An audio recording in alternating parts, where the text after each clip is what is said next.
Welcome, everyone. We're going to be looking at Psalm 123 today. And it's an ancient song, but it speaks to something so incredibly modern. That feeling of being looked down on, maybe even mocked, simply because of your faith in Jesus. If you have ever felt that sting, this devotional is for you. It's just a gut punch, isn't it? It can feel so isolating. But the amazing thing is, you are not the first person to feel this way, not by a long shot. So let's dive into this incredible song, because it doesn't just acknowledge that pain, it offers us a really powerful God-centered response. All right, so the psalm starts in a pretty surprising way. Before it even mentions the problem, before it gets into the hurt, it immediately declares the solution. Now, why is that so powerful? Because it forces us to frame our entire struggle from the perspective of the answer. It starts with this deliberate, conscious choice to just look up. So, the very first verse says, "Unto thee lift I up mine eyes, O thou that dwellest in the heavens." This single line sets the entire tone. It's an immediate act of trust, and by calling God the one who dwellest in the heavens, the psalmist is doing something really specific. He's reminding himself, and us, that God is enthroned way, way above all our earthly troubles. It's a powerful declaration of where our real help comes from. And this visual really just nails the choice we have to make, right? We can get stuck in that horizontal confusion, all the problems, all the people, all the noise, right there at eye level. Or we can choose vertical certainty by lifting our eyes to God's throne and remembering, oh right, He's in control. So now the psalm builds on this idea. See, it doesn't just say, hey, look up, and leave us hanging. It gives us this incredible metaphor to show us how to look up, what that gaze of complete trust actually looks like in practice. Listen to this from verse 2. "Behold, as the eyes of servants look unto the hand of their master, so our eyes wait upon the Lord our God until that He have mercy upon us." Now, back in the ancient world, this image of a servant watching their master's hand, well, everyone would have gotten it instantly.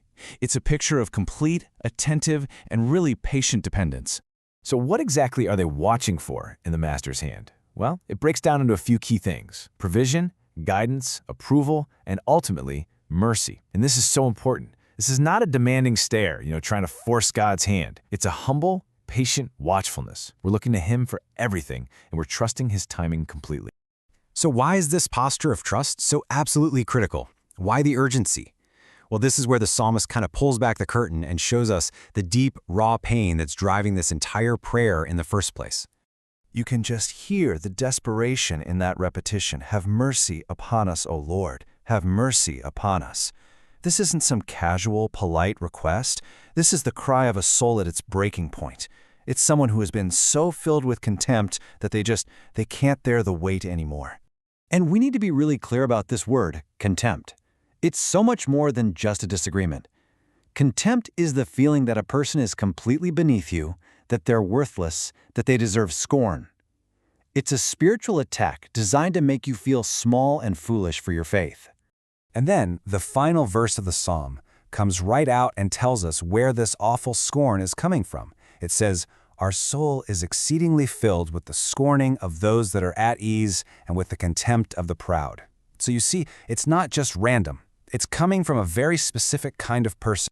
The contempt comes from two groups. First, those that are at ease, the comfortable, the self-sufficient, and second, the proud, the arrogant and the self-reliant. And if you think about it, from their perspective, a life of humble, moment-by-moment faith in God, well, it must look absolutely foolish. And so they mock what they don't understand. But, and this is a huge but, here is where we find so much comfort. We have to remember God's perspective. Proverbs 16:18 tells us, "Pride goeth before destruction, and an haughty spirit before a fall." So while the world might look at the proud and be impressed, God sees it completely differently. And that one truth, it just reframes the entire situation, doesn't it? Okay, let's bring this all home.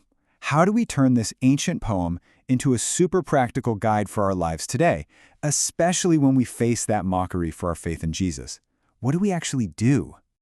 All right, here are 4 practical actions drawn straight from this psalm. Number 1, redirect your focus upward. Just like verse 1, make that conscious choice. Number 2, adopt a servant's posture, that humble, waiting, watchful attitude. Number 3, articulate your pain to God. Be honest. Tell Him you're filled with contempt. And number 4, rest in God's perspective. Stop looking for the world's approval and find your peace in what He thinks.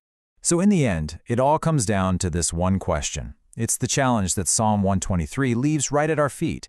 When the world looks down on you, where will you choose to look?